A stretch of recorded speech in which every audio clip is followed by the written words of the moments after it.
আসসালামু আলাইকুম বাজি, কিতা খবর? আসুনি ভালোই। ওরে বাজি রে, এই দিন দিন না আরো দিন আছে, এই দিন লইয়া যাইতে পারে ওই দিনের কাছে।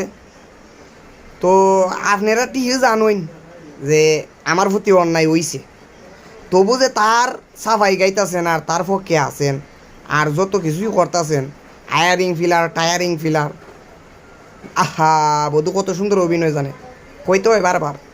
তে ভালো কথা, তো কুলাইতো না বাইকটা, কুলাইতো না। একটা কথা মনে রাখেন, আল্লাহ সার দে সাইরা দে না, ধরবো ধরবো, কই কেমত তুই জানতো আমি সার হইয়া দিলাম না। আর এই কাজের লগে যারা যারা জড়িত আছিলা আমি সারমু, কিন্তু আল্লাহ সারতো না, উদ্দুর মনে রাখেন। আর ওই এন তেকিয়া ওই নতেকিয়া এই করমু সেই করমু, তা কইলাম না ভালো কথা, তাক টুকু তা ভালো তা যে